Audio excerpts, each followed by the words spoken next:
Oh my god. I'm done. Oh my god, I'm gonna reread it. Oh. Hello and happy Wednesday. Today is now May 26th and we are about to go live for our first live show for the Dark Academics birthday party readathon, and it is going to be a Q&A with I believe two reading sprints, and I am going to be starting the epilogue of War and Peace during the reading sprints. I can't believe it. I went to bed last night after finishing the book, before the epilogue, the chapters or parts, the main parts, and just could not stop thinking about it. Went on Goodreads, saved a bunch of my favorite quotes, and I just haven't been able to stop thinking about War and Peace. So I'm so excited. I'm going to be reading the epilogue for the reading sprints, and I can't wait to talk to the girls and see how they're doing and what they're going to be reading, and to talk to you guys and answer your questions, because it is going to be part Q&A, and I'm just so excited. I can't believe I'm almost done with War and Peace. I'm so upset about it. Oh my gosh. But I have also been listening to Natasha Pierre and the Great Comet of 1812, the musical / opera, and a car is going by. Let's wait for it to go by.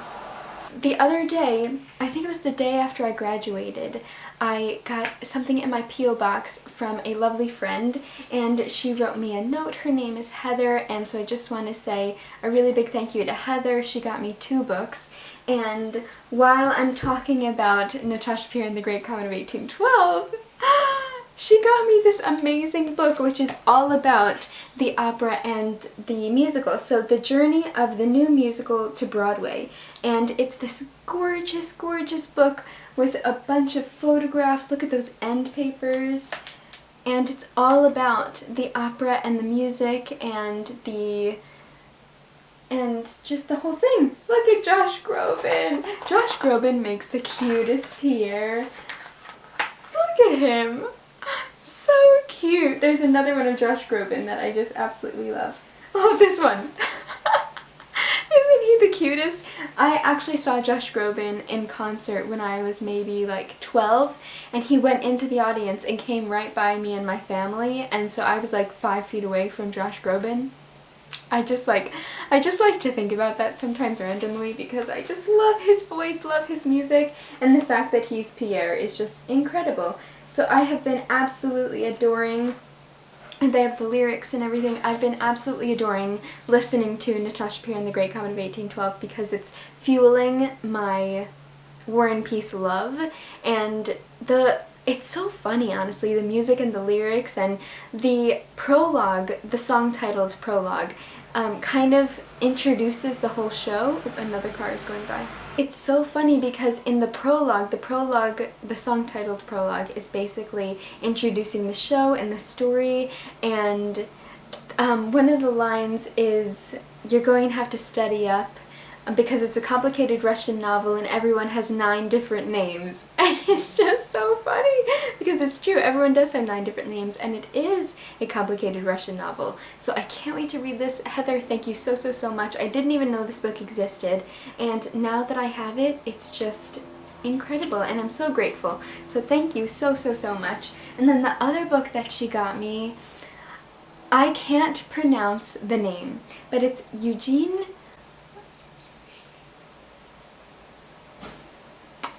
I don't know how to pronounce the last name. I have to Google it. I meant to Google it before this and I didn't. But it is by Alexander Pushkin, which is his most popular and famous epic poems.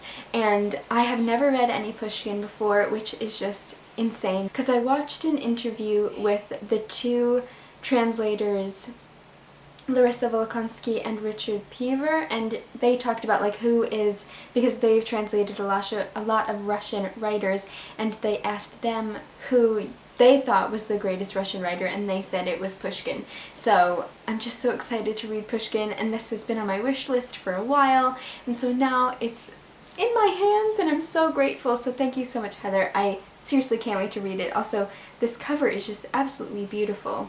I have been on a Penguin Classics binge recently for a specific reason for a YouTube video, which I'm going to be talking about hopefully soon.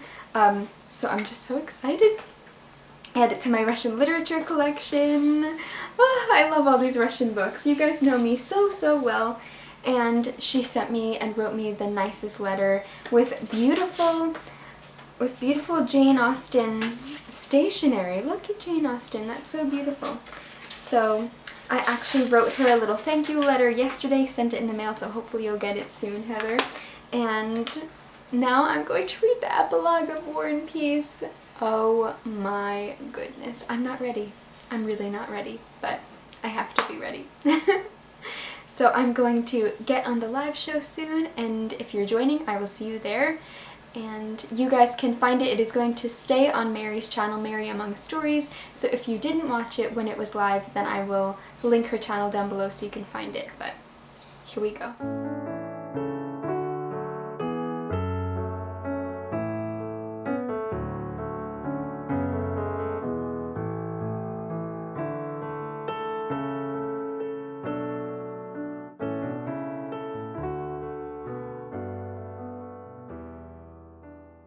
Okay everyone, I just started reading more of the epilogue, and it's getting to the part where Tolstoy is telling us what happened to all of the characters, and I can't believe how he told us one of the events that happened to one of the characters. I was like, that's it? That's how you tell us? And I couldn't believe it. Also, just wanted to say that the live show went really well. I read the beginning of the epilogue and it was so much fun, and now I'm still reading the epilogue and I can't believe Tolstoy. He's just taking my heart and ripping it out and smashing it in the pages of these books. Okay, I'm gonna keep reading and just document my reading of this part because I'm going to want to remember it.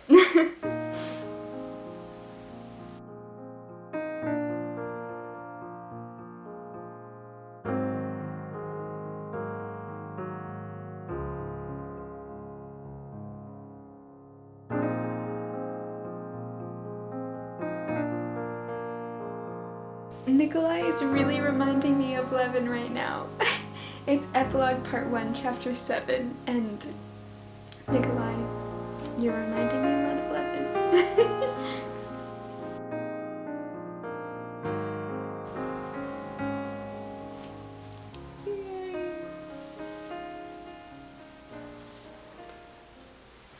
Hello everyone, it is now evening on the 27th, and I have been reading more of the epilogue while my sister was over, and so she was sitting on the couch with me on her phone, and I had my headphones in listening to a classical music soundtrack, which I'm going to be making one for the Dark Academic's birthday readathon because that's one of the prompt for music class. So I'm going to be making one, and then I will try to remember to link it in the description in case you guys want to listen to it on Spotify.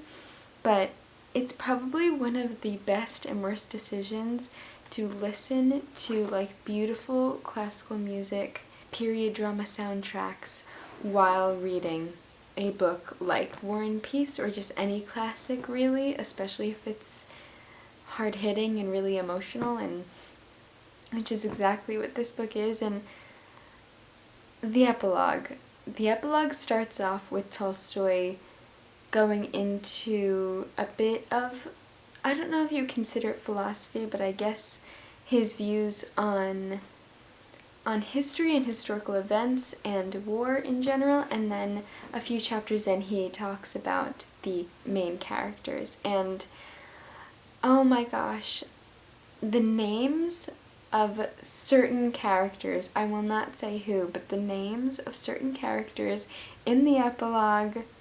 I was sitting here on the couch listening to my sad classical music with my sister right next to me, like with tears in my eyes, trying not to cry because she always makes fun of me when I cry while reading books. But oh my gosh, this epilogue is killing me, but in the best way. And there have been some amazing quotes, which I have been writing down on my phone to share with you guys on Instagram. So instead of trying to search for them in the book, which will take me forever, I will just read them out on my phone to you. The first one says, "The books he read were chiefly historical, and on these he spent a certain sum every year. He was collecting, as he said, a serious library, and he made it a rule to read through all of the books he bought. He would sit in his study with a grave air, reading, a task he first imposed upon himself as a duty, but which afterwards became a habit, affording him a special kind of pleasure and a consciousness of being occupied with serious matters." I just loved how they're talking about Nikolai specifically, and Nikolai Rostov, and how he was reading it at first, imposing upon himself as a duty, and then sort of becoming this great pleasure for him. And I just think that that's just so beautiful.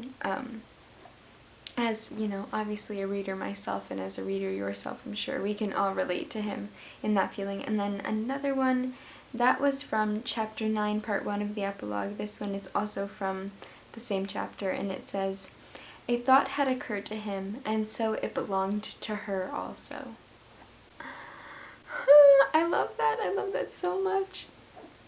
This next one is from chapter 10. "She felt that the allurements instinct had formerly taught her to use would now be merely ridiculous in the eyes of her husband, to whom she had from the first moment given herself up entirely, that is, with her whole soul, leaving no corner of it hidden from him.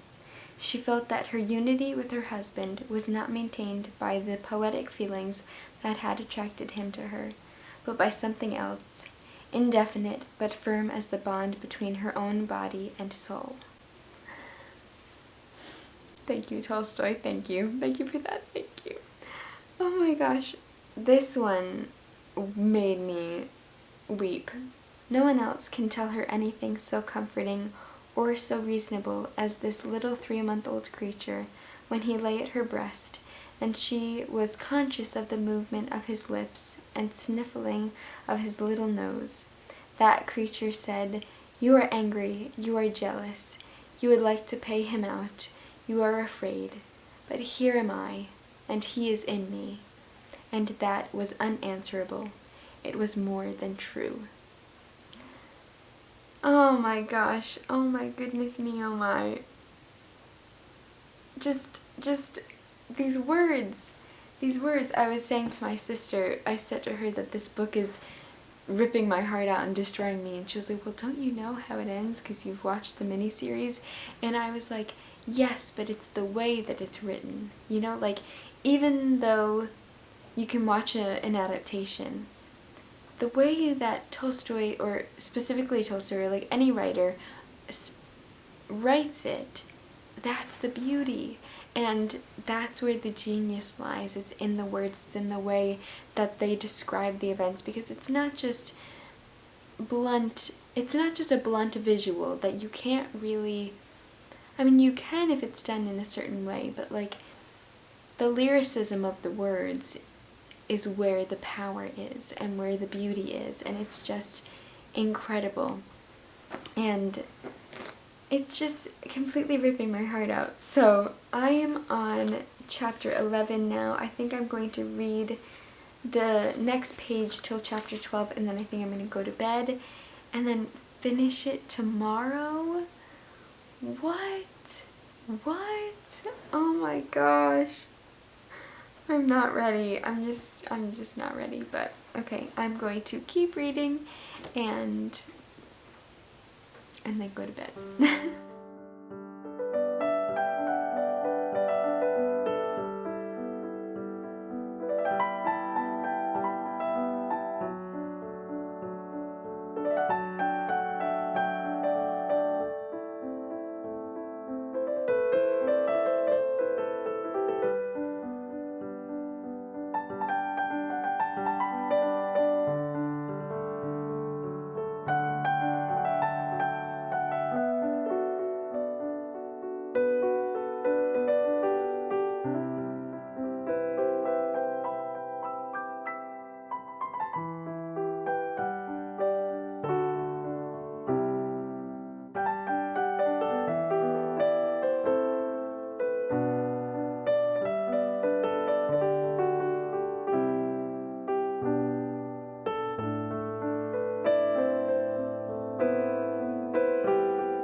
Hello everyone and happy Friday. Today is May 28th.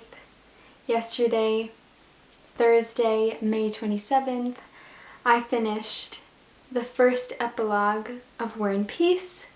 I still have the second epilogue, but the first epilogue really concludes the character stories, and then the first epilogue. And then the second epilogue is more of Tolstoy's philosophical thoughts on war and peace, as well as all the other things about life that he discusses in his books, and that's mainly what he discusses in epilogue 2. So I finished with the characters yesterday, and as you guys saw, sobbed my eyes out. Oh my gosh. And it was everything that I wanted the ending to be and more. The way that Tolstoy ended the first epilogue was, I didn't realize that I wanted it to end that way, and I'm so happy that he ended it that way. He ended it with one character in particular speaking, and it wasn't the character I was expecting. I thought he was going to end it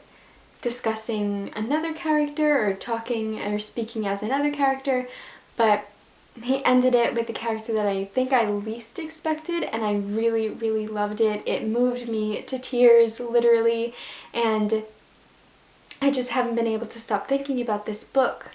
Oh my gosh, I just can't believe that I'm almost done with War and Peace. So I am going to be reading more of the epilogue, the second epilogue today. Today has been pretty busy. I actually filmed a video with War and Peace, and that was a how I annotate video, but also how I annotate in particular War and Peace, how I annotated the War and Peace, and how I remember what I read. Doing my vlogs, everybody was asking how I annotated, and I decided to film a whole new video for it. So yeah, so today I haven't read it all. I've honestly just keep putting off finishing the second epilogue because I don't want to finish it. I don't want to finish it, but I'm really excited to finish it, to also make my notes, write out all my notes, and then have the War and Peace debate. Guys, I'm supposed to be on Team Dickens. How the Dickens am I going to do that? I mean, I love Dickens, but it's War and Peace, and it's Tolstoy, and it's War and Peace, and it's Tolstoy. So I'm going to talk to Emma about it, but I sort of, not that I don't want it to be a debate, because that's the whole point of our live show debates, is to be a debate and debate the authors, but at the same time I kind of just want it to be a War and Peace gush session, which I have a feeling it's going to be no matter whether we try to make it a debate or not. But I don't know, I'm really excited to like look back at all my annotations and write down all my favorite quotes and scenes and passages, and to research a bit more, because one of my favorite things about doing the debates is doing the research before it, because I learn so much while I do that research, and it's just, my nerdy Tolstoy dreams are coming true. So I just wanted to give you guys a little update, tell you how I am emotionally not okay, emotionally destroyed by this book. So yes, that's how I'm doing. Emotionally destroyed by the hands of Leo Tolstoy. I can't believe it though. I can't believe it. Look at, that's where I am. I only have that much. What? So without further delaying, I think I'm going to start reading the second epilogue. Oh my god. And then finish the book. I'm not ready.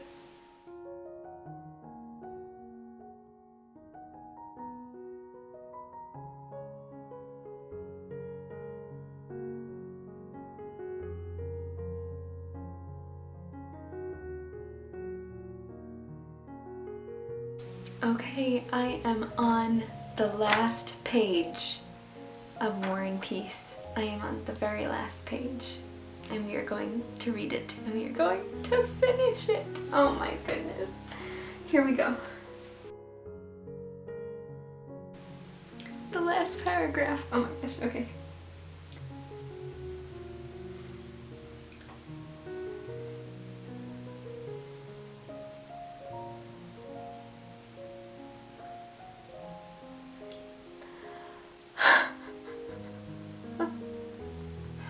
Oh my god. I'm done. Oh my god, I'm gonna reread it. Oh my god. Oh my god. Oh my god.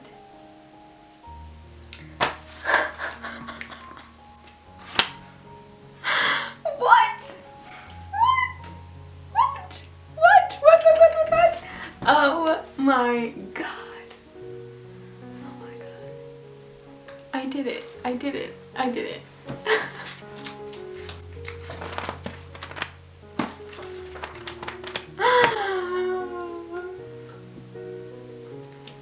I read War and Peace.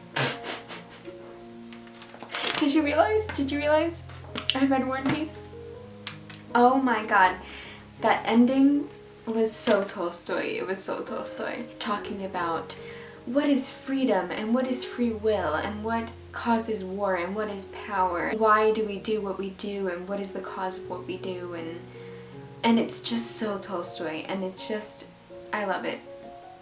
I love it so much. Oh my gosh, I have so many thoughts that I need to collect, and I will, yeah, I just have to like sit and think for a while, I think, because there's just so much to think about. There are 1,308 pages to think about, and I'm going to do my notes for the debate, and I'm so sad that I have to leave these characters because they feel like part of me now. I've spent 2 whole months with them, and they feel like they're part of my personality now. They'll always be part of me, which is so wonderful. But I can't wait to talk to Emma. I can't wait to talk to Emma. I can't wait for the debate. I can't wait to hear what she has to say. I can't wait to just talk with her and with everyone, and I have so much to think about. I have so much to think about. Maybe I'll take you guys with me while I write some of my notes out for the debate. The vlog isn't over. War and Peace will never be over. It will live on forever. Oh my god. I did it. We did it. If you did it, if you finished War and Peace, we did it. Yay!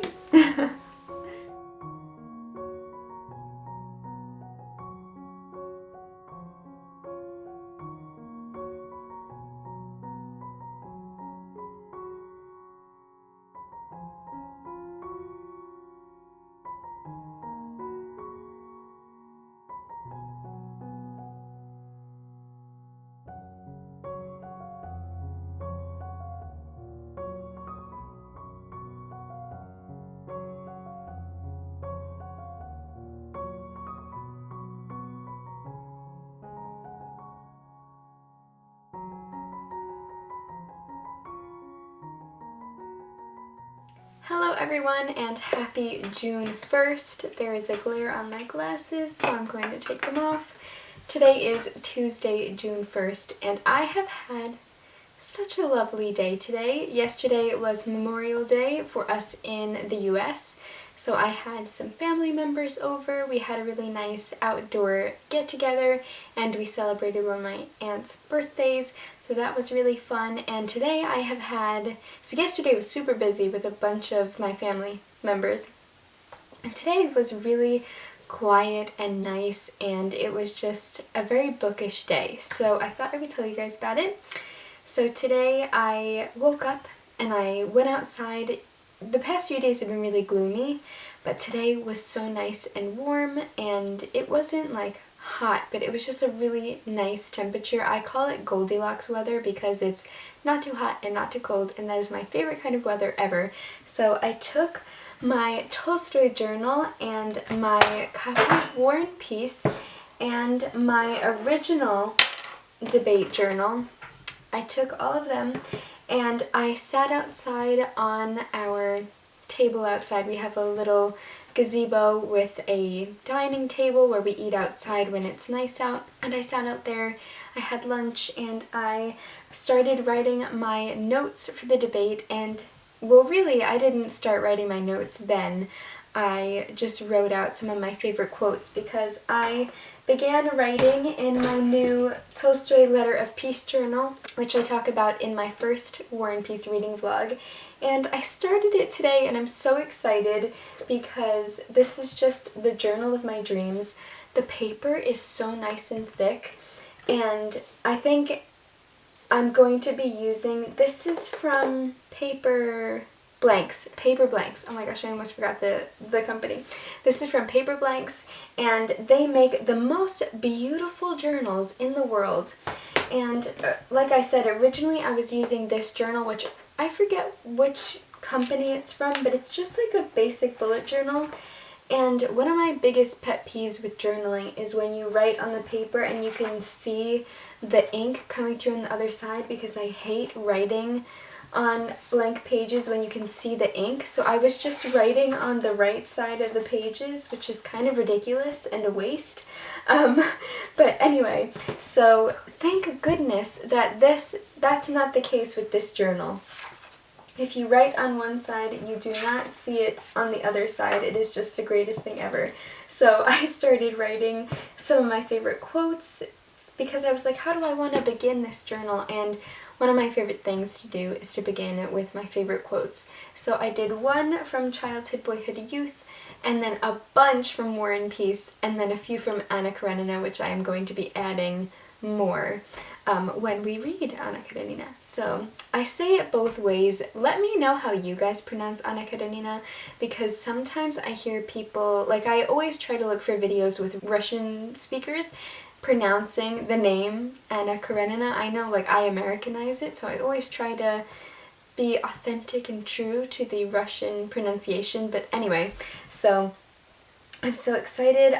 Then later tonight I started actually writing my notes on War and Peace. That took a little while, and then I took a bunch of pictures of War and Peace and posted an Instagram post, which I will put the picture right here. I was writing out all these quotes, and I was trying to think, like, how can I put into words how I feel about War and Peace and how I feel about Leo Tolstoy, because I just have no clue. And I was writing out all of these quotes thinking, you know what, I'm gonna have Tolstoy speak for himself. So I will read you guys my post really quick. It's also the same thing that I put on my Goodreads review, because honestly I just could not think of any articulate way to express the love I have for Tolstoy with my own words. I just can't. So I said, give me every word from every language in the world, and I still won't be able to express my everlasting love for the words of Leo Tolstoy. So I'll let Tolstoy speak for himself. And I put a few of my favorite quotes from War and Peace, and I just figured that that would be sufficient enough, because I'm going to eventually, maybe possibly, try to write some kind of review, but I kind of feel like this is the sort of book that you don't and can't write a review for, because it's just impossible. I just don't even know where to begin with, what to even say, besides the fact that it's just a masterpiece.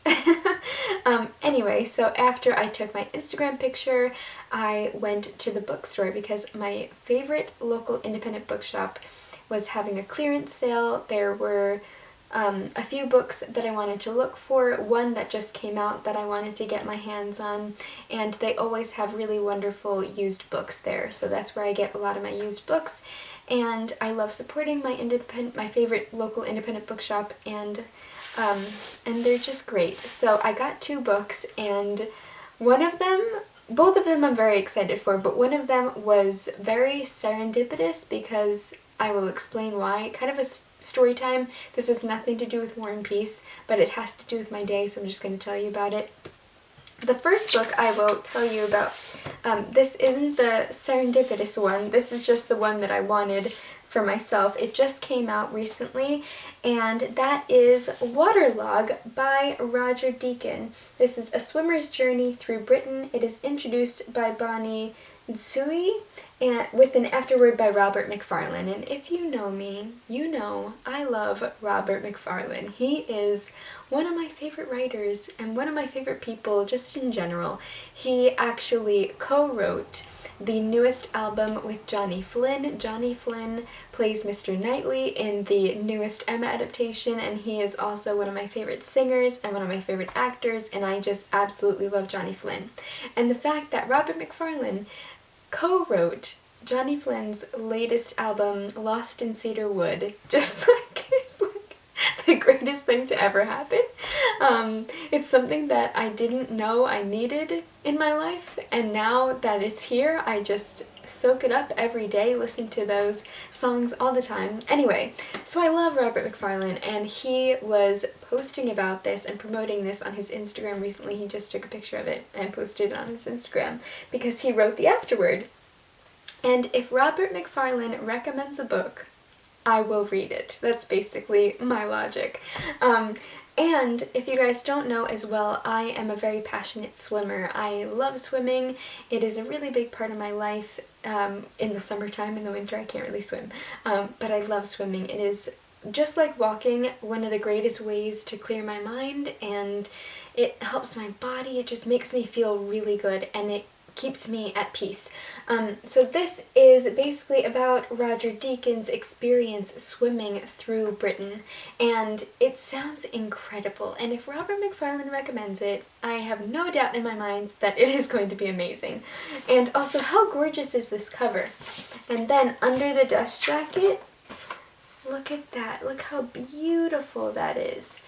So I got this book. I'm super excited about it. I will read you the synopsis. A masterpiece of nature writing, Roger Deacon's Waterlog is a fascinating and inspiring journey into the aquatic world that surrounds us. In an attempt to discover his island nation from a new perspective, Roger Deacon embarks from his home in Suffolk to swim Britain, the seas, rivers, lakes, ponds, pools, streams, lochs, moats, and quarries, through the watery caterpillar network that braids itself throughout the country. Deacon immerses himself in the natural habitats of fish, amphibians, mammals, and birds, and as he navigates towns, private property, and sometimes dangerous waters in inclement weather, Deacon finds himself in precarious situations. He is detained by bailiffs in Winchester, intercepted by the Coast Guard at the mouth of a river, and mistaken for a dead body on a beach. The result of this surprising journey is a deep dive into modern Britain, essentially its wild places. That sounds absolutely everything that I will love. Ever since I was a kid, I grew up on Long Island, and I currently live on Long Island, and Long Island is an island, so it is naturally surrounded by water. And I have gone to beaches and to the ocean my entire life. Water, being by the sea is really important to me, and it's just part of who I am. And it's also part of why I love swimming. Ever since I was little, I loved the ocean, I loved marine life, I love sea creatures. I wanted to be a marine biologist for quite a few years, but I just don't have the brain for the scientific part of marine biology. I'm very, very excited for it. And then the next book is, I think, one of my favorite book purchases or book experiences ever, because it is part of a series that I'm going to be doing on my channel. I haven't really talked about it yet. I am going to do an introductory video of introducing this series that I want to do, but this book is a part of it, and so I don't know when that introduction video is going to be coming out, but I'm going to talk about it here. So how to begin. Basically, I was thinking about, now that I've graduated college and I'm sort of in this transitional period, I really want to, now that I have the time, curate my YouTube channel to really make it reflect me and my greatest passions, because up until now I have only really uploaded videos that I have the time for, and talking about the books that I have the time for, or books that I have to read for different book clubs and such. So now that I have a lot of extra time and I can sort of do what I want, I'm so excited that I'm going to be sort of curating my YouTube channel to reflect that in a way. So one of the things that I want to really do is keep talking about classics. I think that that is probably my greatest passion in the literary umbrella of books. I am so passionate about classics, and I know so many of you tell me all the time that I help you get into classics, and I've been a part of your classics journey, which is just the greatest thing ever. That's basically all I want for this channel. I just want everyone to fall in love with classics and to love classics as much as I do, and I have a whole bunch of videos surrounding classics that I cannot wait to film and to bring to you guys. It's basically just going to be a big nerd out love fest for classics.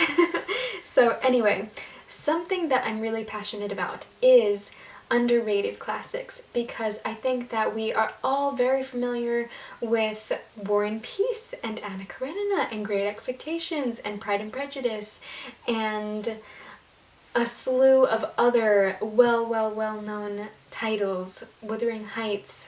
A Room of One's Own. I was trying to think of different authors. Basically, look on my shelves. A lot of the books that I talk about are very popular titles. The Picture of Dorian Gray, a lot of people read. I'm trying to think of other really popular titles. So many that it's kind of impossible to think of them. I don't have my glasses on, so I don't know why I'm looking at my bookshelves, because I can't see anything. Anyway, so my passion and goal for my own reading and for my channel is to find the hidden gems of the classics genre, the hidden gems of classic literature, and sort of give light to authors that aren't in the light currently, that are in the shadows, and basically trying to find my next favorite book that is a hidden gem. I'm talking too much already. So I've been researching a lot about different classic novels, and especially by women. I'm really trying to be more conscious of the writers of the books that I read, as well as what the books have to say about different aspects of life. One in particular is books about women by women, and if you are familiar with a certain publisher from England, by saying books by women and about women, you will think of one publisher and one publisher only, and that is Persephone Books. I have been in love with Persephone's vision since I started watching BookTube, and do not ask me why I haven't started collecting Persephone books and reading Persephone books yet, because I don't know why. I think it's because my classics journey is finally coming to a point where I've read all of the Jane Eyre. Oh my gosh, duh, that's like one of the biggest ones. I've read all of the well-known titles like Pride and Prejudice, Jane Eyre, Wuthering Heights, Great Expectations, War and Peace, Anna Karenina, all those, you know, they're basically like the pillars of the classic genre. And now I feel like, okay, I can kind of deep dive into the genre and sort of discover the books that not too many people are talking about, that don't have a lot of ratings on Goodreads, that should be spoken about. And that's really what I want my reading to be and to do, is to sort of discover the gems of classic literature, the hidden gems. Anyway, so Persephone Books. I have wanted Persephone Books for so long, and recently I've been researching all about them. Oh, I just moved my tripod. I have the hiccups because I'm talking too much. If you didn't know, Persephone is just based in England. They have a main store in London, and I believe they just opened another one in Bath. But I have never seen a Persephone book with my own eyes, just on Instagram and social media, YouTube. But I've always admired them, and I've always loved the cover design. They're so sleek and beautiful. They have fully gray covers with the titles in like a rectangular creamy box with a little logo of Persephone, and then they have their classics, which they have illustrated covers for, so you can get them in the dove gray, and you can also get them in I think they're also slightly cheaper with the illustrations on the cover, so they have like two versions of the ones that they sell a lot of. And they're beautiful. They're absolutely beautiful. And so recently I've been researching a ton, like the past week. I have been non-stop researching Persephone books, and I created like a list of everything that I want to get from Persephone. They have a wonderful subscription service, which I will be talking more about in a video. They aren't sponsoring this. I wish that they were, but it's a little graduation treat for myself. I am going to be gifting myself the 6-month subscription, which is basically you get to pick 6 books, and every month they send you one of the books for every month that you have picked out for yourself, or you can gift it to someone, but I'm gifting it to myself. And I didn't order them yet because I wanted to call Persephone and ask which ones were the classics and which ones were the Dove Gray covers, because I would love to get the ones that have the illustrations. I absolutely adore the Dove Gray covers, but there's something about those illustrated covers that I just really, really love. How does this go into what I found today at the independent bookshop? So anyway, I didn't order my subscription yet. I was waiting. I was going to do it today, but thank goodness I didn't, because one of the books that I put for one of the 6 that I would get in the subscription, I was at the independent bookshop today. I've never seen a Persephone book with my own eyes. I've never seen them anywhere in the wild, at a thrift store, at an independent bookshop, at any bookshop. They don't sell them here in the US. I found one at the independent bookshop today, and it was one of the books that was one of the 6 that I was going to gift myself for the subscription, and that is Little Boy Lost by Margarita Lasky. And this is in, as you can see, it's not the Dove Gray one, this is in their Persephone Classics edition, which has the illustration on the cover. And I had to hold in my squeals today at the bookstore. I literally saw the spine and I was like, no way, no way, no way. Because just this week, I was researching a ton about Persephone. This morning, I almost went and just ordered my subscription with this book as one of the 6. I'm just like, the book gods came down and said, here, Carolyn, here is the book in the wild for you to find and for you to love. And I am absolutely in love with it. This is now one of my favorite bookish stories and one of my favorite books even before reading it, because it's so special to me because of this. And I am now looking at my first Persephone book with my own eyes, and I'm holding it. It's so beautiful. It's so well made. I cannot believe the love and care that they put into their books, and they're bound so beautifully. The paper quality is incredible, and just everything about this book is like a book lover's dream. The margins are huge, the type is not too small, not too big, and they also have beautiful French flaps. And then on the inside of every one of their editions, every one of their books, they have a pattern or a textile print, a textile design that has something to do with either the time period that it was written, or the author, or the story, or it has some kind of significance to the book. And I haven't researched what this textile is from, but I think you can find that out on their website, so I'm going to definitely look into that and see what the textile is. But this is one of the 6 books, so now I can take it off of my list and replace it with another one, and I'm just so excited. And then I also ordered, not yesterday, but a few days ago, I ordered another Persephone book in the classic edition with the painting of the cover, and that is A Fortnight in September, or The Fortnight in September, by, I forget who the author is. Let me look it up. R.C. Oh gosh, okay, hold on.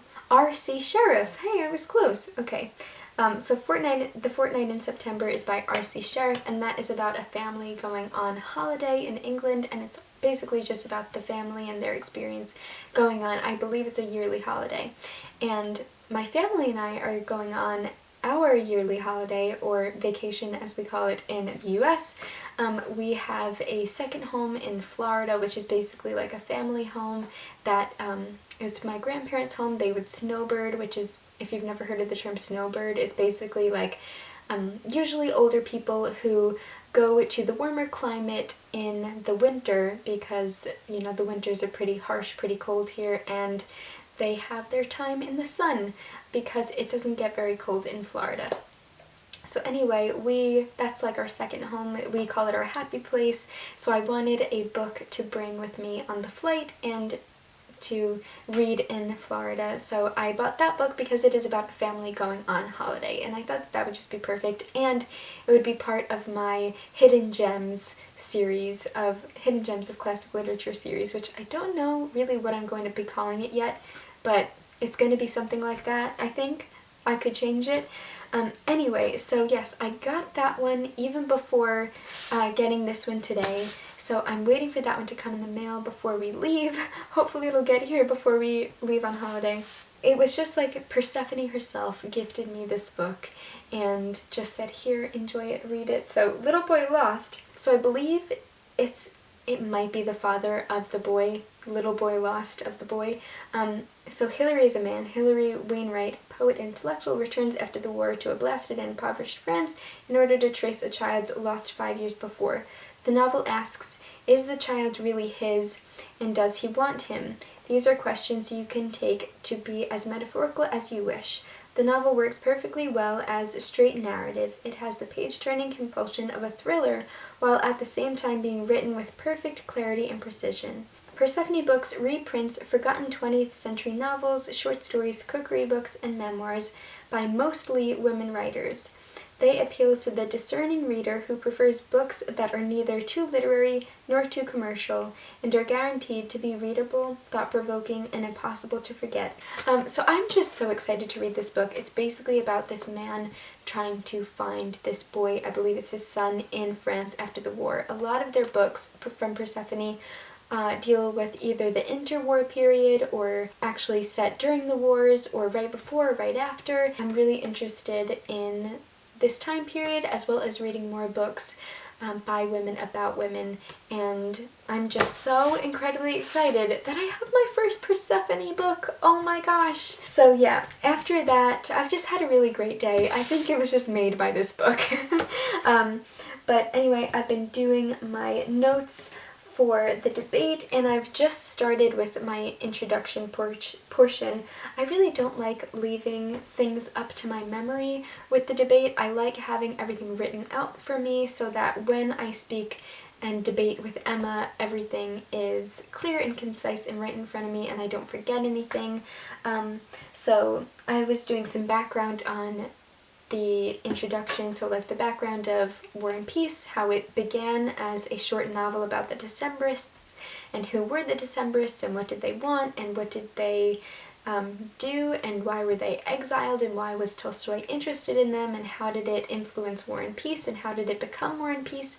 So really, really exciting topics, super nerdy, but it's my favorite thing ever. Doing my notes for the debate is one of my favorite processes and favorite parts of the whole book club.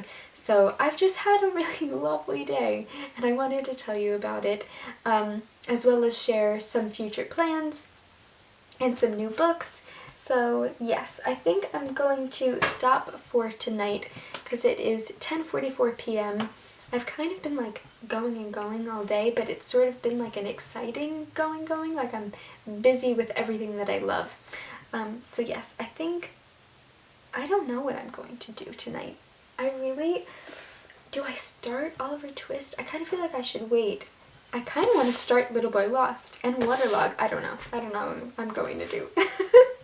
Probably end up rewatching the BBC War and Peace because I've been thinking about rewatching it, but I don't know what I'm going to do. I'll let you know. So I hope you guys are enjoying this video, and I will talk to you very soon.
Hey everybody, it is now June 5th. It is Saturday and it is almost 2 o'clock, so that means that it is almost time for our War and Peace debate. I have been working non-stop on my notes. I went a little crazy with my notes this time around, and I have them in my journal, I have them on my computer, because I have so much that I want to talk about. But anyway, it is 1:26, so I think I'm going to upload the polls for Dickens or Tolstoy, because we do them before and after the debate. Look at Emma. Emma looks gorgeous. Oh my goodness, I have to post a picture. Oh my gosh. Now I'm going to ask everyone on YouTube, so we are going to turn you so you can see my computer screen. Okay, here are my notes, which I can barely see because my eyesight is horrible. I'm gonna have to wear my glasses. Okay, what am I doing? I was watching the Dickens versus Tolstoy debate. Dickens. Tolstoy. Okay, you are not add to stream. Okay. I'm so nervous. I'm so nervous.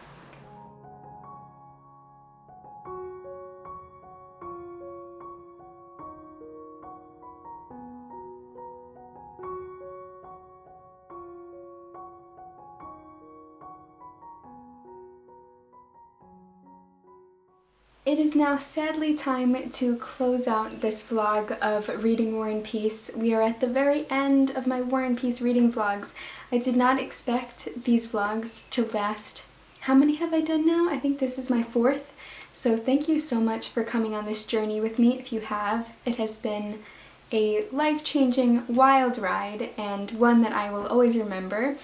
So if you read War and Peace with us, thank you so much for joining. Thank you so much for watching the debate. We had a wonderful, wonderful time as always, and I can't believe it's coming to an end. I don't want to stop talking about this book, but I have started and I've gotten quite the way through Oliver Twist by Charles Dickens, which is our next book for this month. And yes, I am about how many pages through? I'm on page 184. That is chapter the 1st of book the 2nd.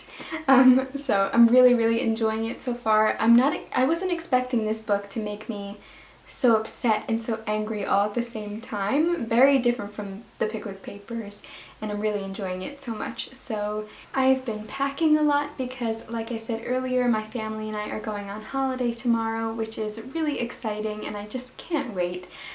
So yes, I have been doing a lot of packing, a lot of reading, listening to audiobooks, and I'm so excited. I can't wait to go to my favorite bookstore. Oh my goodness. This video is going to go up while I'm on holiday/vacation. That will give you something to watch while I'm away, because I obviously won't have my computer, and I don't think I'm going to bring my camera just because it will be a little tricky to film while I'm there. So I hope this is sufficient enough and that you've enjoyed this vlog. This is the end of War and Peace. Not forever, because I can always reread it, but yes, I hope you have enjoyed, and I will see you soon in another video. Happy reading.